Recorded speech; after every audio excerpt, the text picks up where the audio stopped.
Dzień dobry Państwu, witam wszystkich bardzo ciepło, bardzo serdecznie, bo na zewnątrz w Wiśle nie tak super ciepło, ale za to atmosfera bardzo gorąca jest w trzecim, ostatnim dniu piątych Śląskich Dni Medycyny Stanów Nagłych.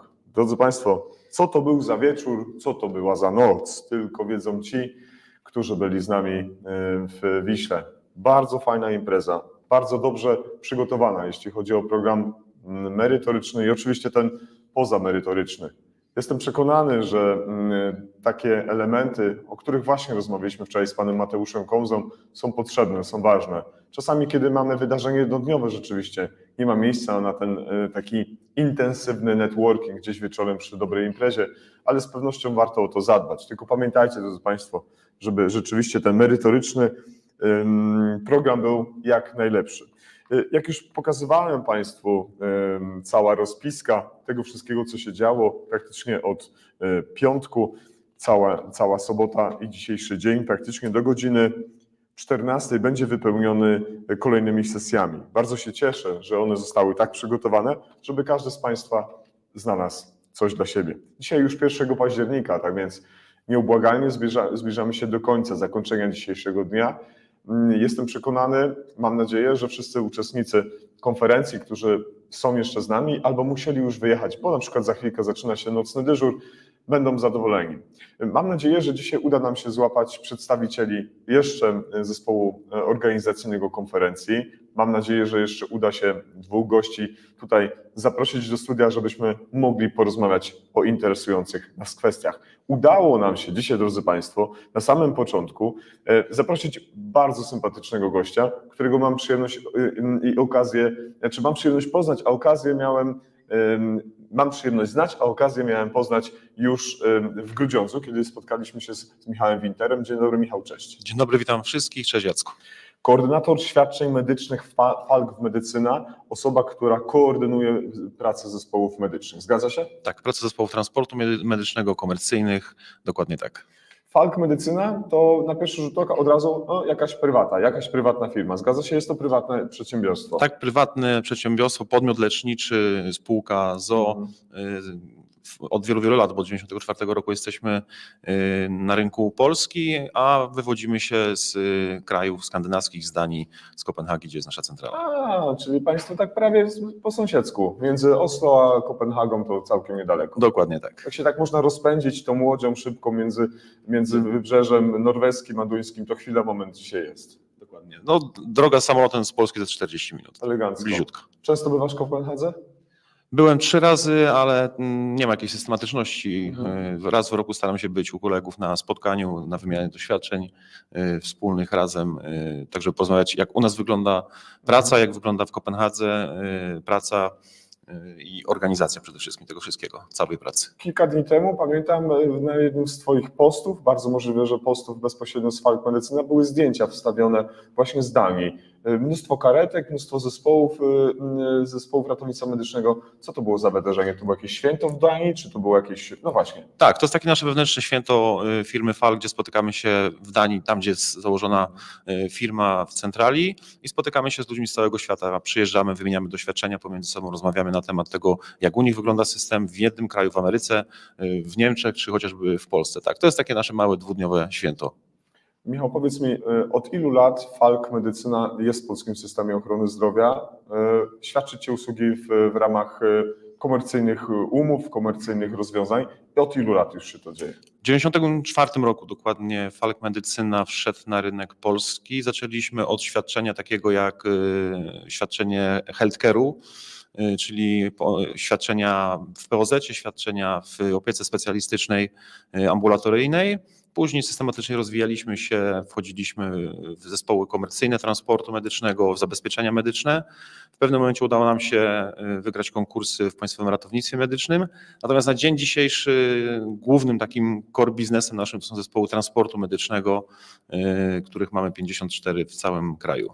To jest dużo, czy to jest mało? Dla firmy, która ma taką bogatą tradycję, od wielu lat jest na rynkach europejskich, czy ta ilość zespołów to jest jakaś liczba bardzo wysoka, czy raczej taki średniaczek? Nie, to jest średniaczek. Nie mamy jakby wszystkich tych zespołów transportu medycznego w całej Polsce, bo rynek jest podzielony, różne konkursy były rozgrywane i różne wyniki były tych konkursów. Niemniej no, ze stałych bodajże 124 zespołów naszych falkowskich jest 54. Także jesteśmy liderem w dziedzinie i w tym świadczeniu akurat zespołów transportu medycznego. Miał kilka lat temu, dokładnie nie pamiętam daty, z powodu organizacyjno-politycznych, można byłoby powiedzieć, Falk został no, jakoby pozbawiony możliwości startowania do kontraktowania świadczeń w ramach ratownictwa medycznego. Zamierzenie rządzących było, żeby wszyscy dysponenci były to jednostki państwowe, nie prywatne. Niestety odbiło się to bardzo mocno, musieliście jakby wyjść z tego systemu, no ale jak się okazuje, jeżeli przeanalizujemy postacie prawne wielu dysponentów, to wielu z nich posiada zapis spółka z o.o., gdzie na przykład większościowym kapitałem może być powiat, no ale jednak jest tam sporo właśnie takiego prywatnego projektu, czyli Tak. Mamy obecnie sytuację, że nadal mamy prywatnych dysponentów po części? Tak, czy nie? jest tak. Ta ustawa o upaństwowieniu, w cudzysłowie mówiąc, dała taką możliwość zawiązania spółki z o.o. zazwyczaj to jest i mamy kilku dysponentów w naszym kraju, którzy właśnie są spółką z o.o. i są nadal w Państwowym Ratownictwie Medycznym. Ten zapis ustawy mówi tam o 51% kapitału całego i wkładu spółki Skarbu Państwa czy szpitala powiedzmy państwowego, a 49% to jest kapitał prywatny. Natomiast nie wiem, jaki jest odsetek procent udziału takich podmiotów w Państwowym Ratownictwie Medycznym, ale taka sytuacja jest dopuszczalna i się dzieje w naszym kraju. Drodzy Państwo, napiszcie w komentarzu z hashtagiem NTLive, skąd nas dzisiaj oglądacie, skąd nas dzisiaj słuchacie. Przypomnę, cykl wywiadów w dniu wczorajszym, streamy, również piątek, jest realizowany w ramach 5.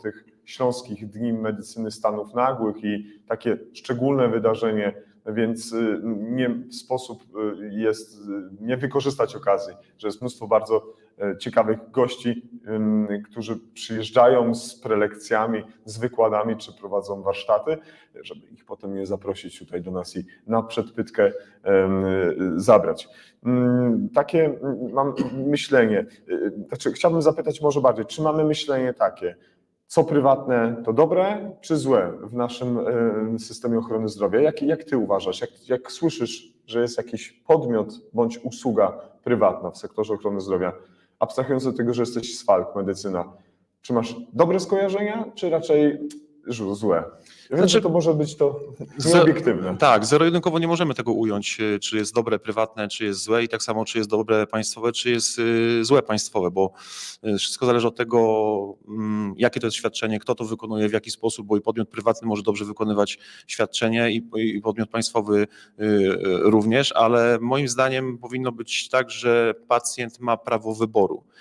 Dobrym rozwiązaniem jest też partnerstwo publiczno-prywatne, jakaś konkurencja. Monopol na rynku w żadnej dziedzinie, w żadnej branży nie jest dobry, a więc powinna być ta konkurencja, ta zdrowa konkurencja oczywiście biznesowa, z etyką biznesu, tak żeby całą korzyść z tego wszystkiego przełożyć na pacjenta, żeby ten pacjent miał jak najlepszy dostęp do świadczonych usług, ale mógł sobie też wybrać świadczeniodawcę, który będzie mu udzielał danego jakiegoś świadczenia. Tak? Także zero-jedynkowo nie można do tego podejść i nie powinno się podchodzić do takiego wyboru, do takiego modelu, ale wybór pacjent powinien posiadać.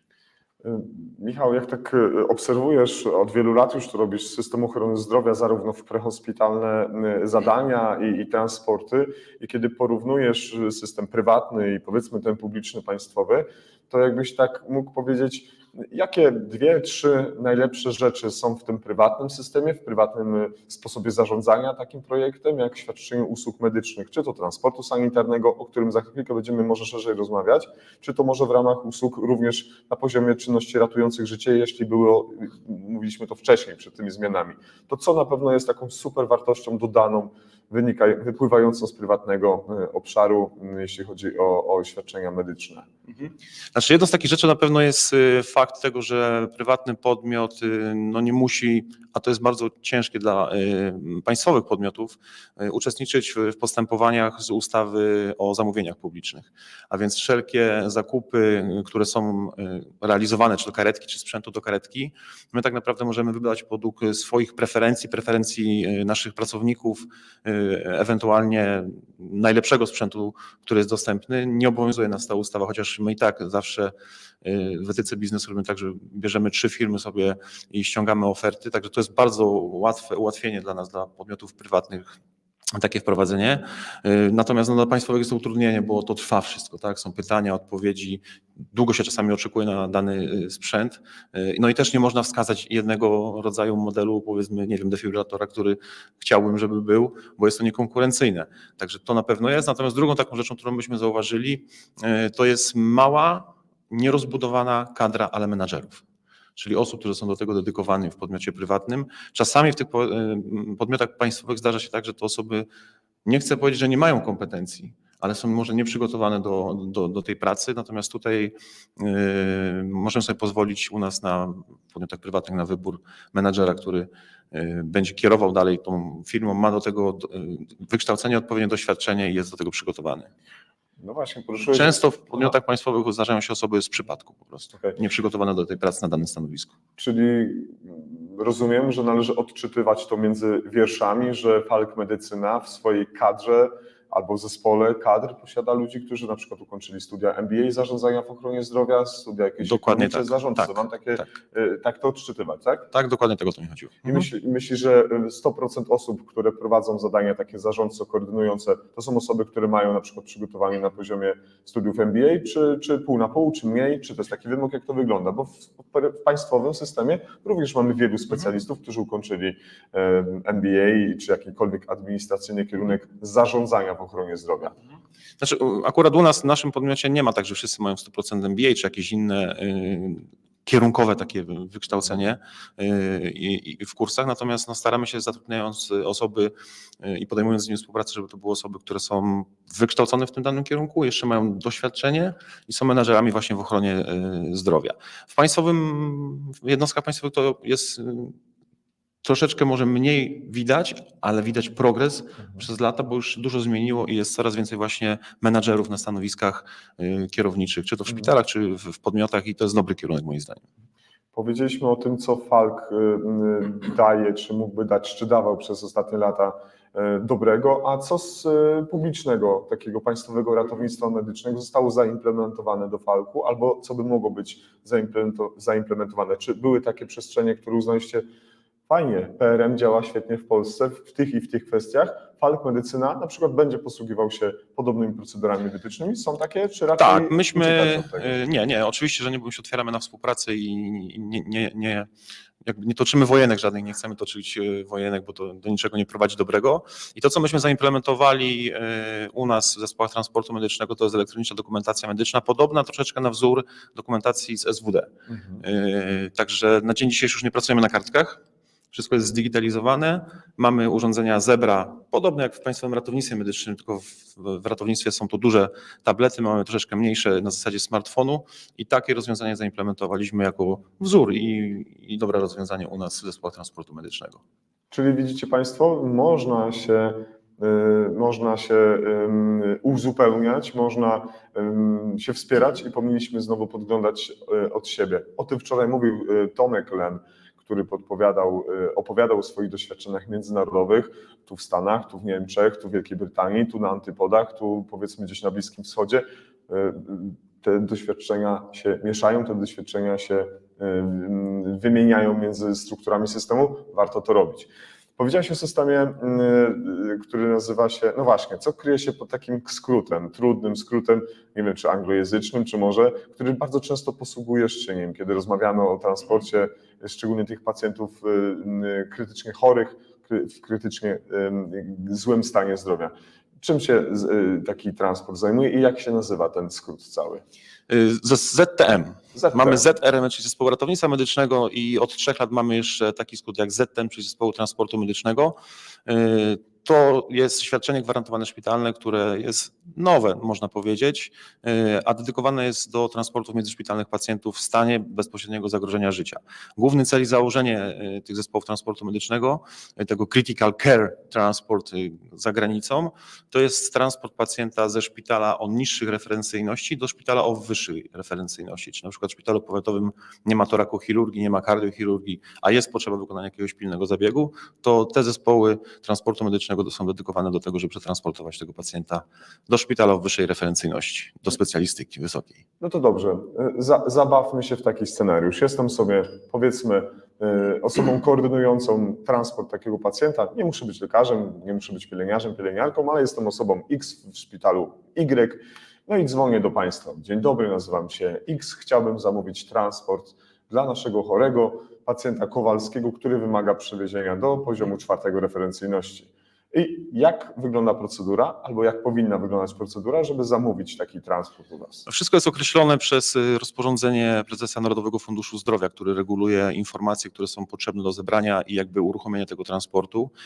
A więc pierwszą rzeczą, taką najważniejszą, to jest to, żeby ten transport i przyjęcie tego pacjenta w drugim szpitalu było umówione i to jest obligatoryjne, bo ten transport nie ma w swoim zdaniu realizacji konsultacji pacjenta w innym szpitalu, tylko przewiezienie i przyjęcie go. A więc to jest pierwsza rzecz, ustalenie miejsca dla tego pacjenta w szpitalu, do którego chcemy go transportować. No oczywiście podajemy wszystkie dane personalne pacjenta naszego, ile posiadamy.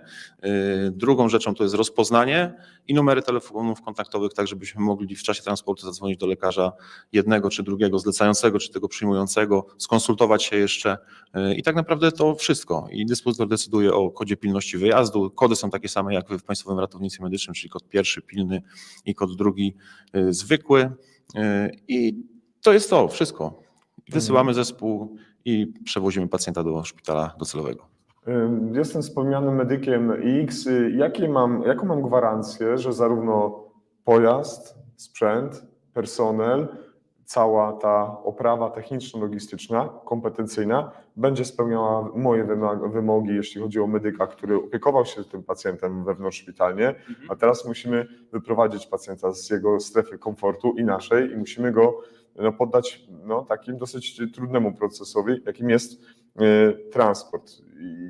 No właśnie, co powinienem wiedzieć o Was, o sprzęcie, o kompetencjach? To znaczy tak, te zespoły transportu medycznego i te ambulanse, które tam są, one są przygotowane i muszą być przygotowane zgodnie z normą PNN 1789, czyli ich konstrukcja i wyposażenie jest takie samo jak zespołów ratownictwa medycznego. Tutaj niczym to się tak naprawdę nie różni. To jest pierwsza rzecz, która powinna być zmieniona naszym zdaniem, bo niestety ale karetki, które są przeznaczone do Państwowego Ratownictwa Medycznego i sprzęt, który się w nich znajduje, nie zawsze jest potrzebny albo jest go za mało w zespołach transportu medycznego. I takim przykładem może być pompa infuzyjna, gdzie jest jedna wymagana, a niestety ci pacjenci w większości, którzy są przewożeni w stanie zagrożenia życia, mają więcej niż jedną pompę.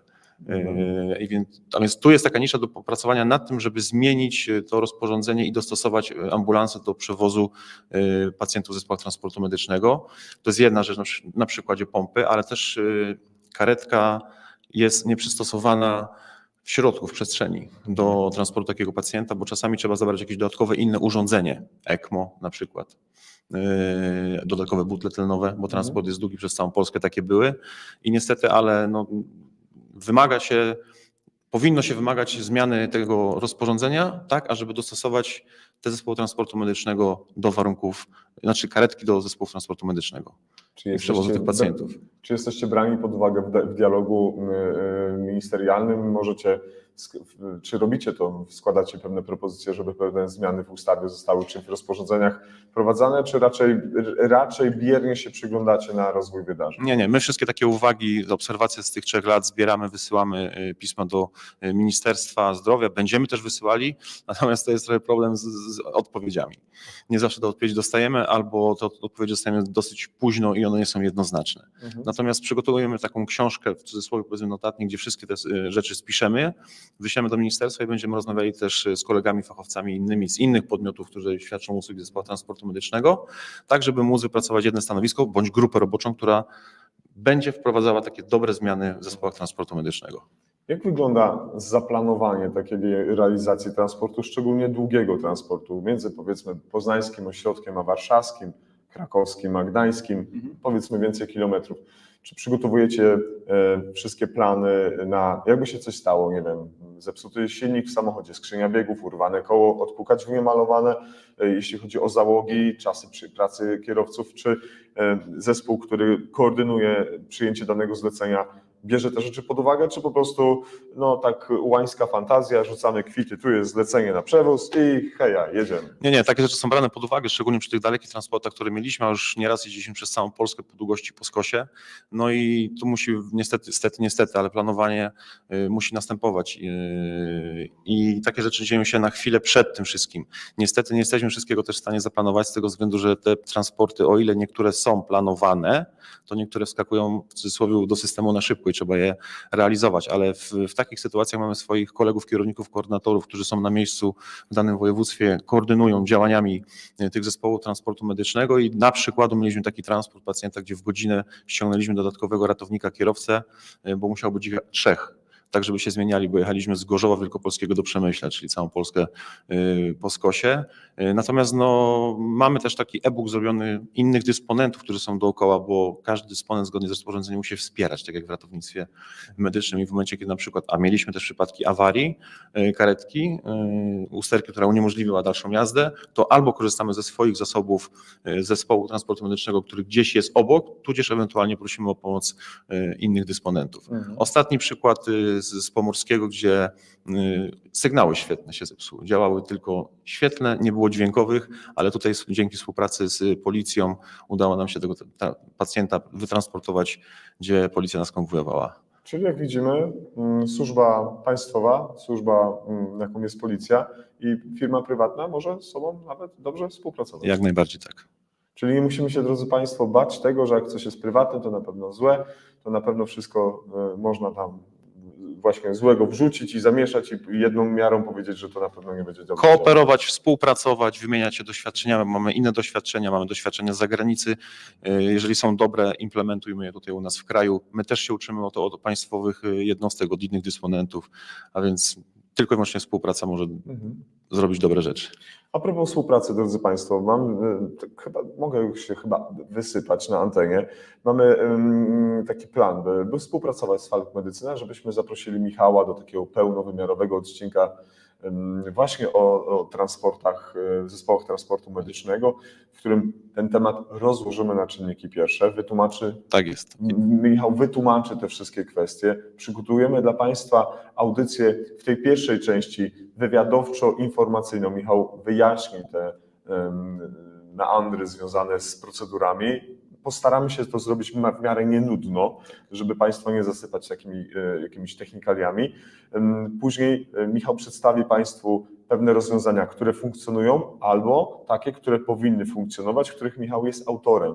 Michał pracuje na wielu projektach, które w tym momencie jeszcze nie mają wymiaru prawnego, ale liczymy na to, że w przyszłości ty jako autor tych projektów będziesz mógł je implementować nie tylko w swojej firmie, ale może konkurencyjnie, bo Jak najbardziej tak. Jest pewnością więcej. Jak najbardziej tak. My też jesteśmy otwarci na współpracę z innymi. Jeżeli ktoś pracuje nad jakimś programem, nad jakimś rozwiązaniem, możemy to zrobić w kooperacji wspólnie i wyrzucić w cudzysłowie do środowiska, tak żeby każdemu się lżej pracowało i lepiej, a żeby nasza jakość podnosiła się do góry i pacjent był bezpieczniejszy. Dlatego pozwalam sobie już teraz, drodzy Państwo, zaprosić do rozmowy o zespołach transportu medycznego. Tytuł audycji, zakres, rozmowa i te wszystkie najważniejsze tak zwane topiki będą się z pewnością pojawiały zarówno w promocji wydarzenia, i oczywiście w informacjach o tym przebiegu. Będzie to odcinek partnerski, będzie to odcinek sponsorowany, w związku z tym jest mi bardzo miło, że od Waszej firmy Entelife rozpoczyna też taką nową działalność. Pro publico bono jedna część, ale też będziemy wchodzić właśnie w przestrzeń komercyjną, co jest dla mnie również bardzo ważne. Chociaż od wczoraj już nie powinniśmy się nazywać Entelife. Tak, bo wczoraj właśnie kreatywność kolegów na wieczornej biesiadzie była różna i już mamy 2 nowe nazwy dla Jacka firmy. Każdy ma problem z wymówieniem tej drugiej części. Nordic Striget. Tak. I wczoraj padła propozycja Jacek Borowiak Nordic Walking, będzie prościej.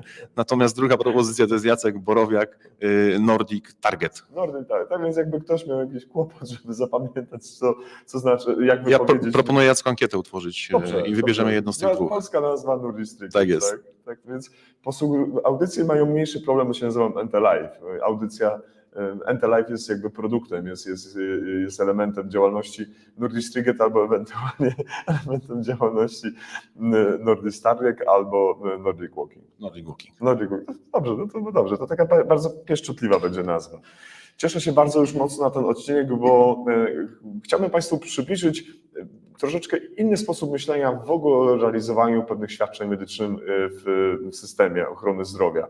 Żebyśmy właśnie, tak jak powiedział przed chwilą Michał, współpracowali, jeśli chodzi o tworzenie ciekawych procedur, uzupełniali się nawzajem, jeśli chodzi o świadczenia medyczne dla pacjentów, no i nie bali się kooperować i jak najlepiej mówić o sobie, zarówno ci po stronie prywatnej o państwowych rozwiązaniach, które są dobre, i na odwrót, te, które są dobre w firmach prywatnych, powinny być dostrzegane przez, no właśnie po tych po prawej stronie, czyli tych państwowych. Podpisuję się 2 rękoma pod tym. Współpracujmy, kooperujmy dla naszego dobra pacjentów i podniesienia tej jakości.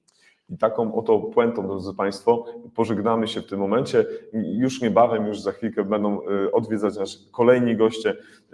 Jest mi ogromnie miło jeszcze raz przypomnieć, że był z nami Michał Winter, koordynator świadczeń medycznych Falk Medycyna. Za chwilkę Michał się podpisze na naszym pięknym banerze. Zrobimy również fotę na Facebooka i będziemy się z tego potem bardzo cieszyć. Będziemy mieli niezłą pamiątkę po kolejnych Śląskich Dniach Medycyny Stanów Nagłych. Serdecznie dziękuję i Państwu, i Tobie, Jacku. Bardzo dziękujemy. Do usłyszenia, do zobaczenia już za niebawem, więc bądźcie, drodzy Państwo, bardzo czujni.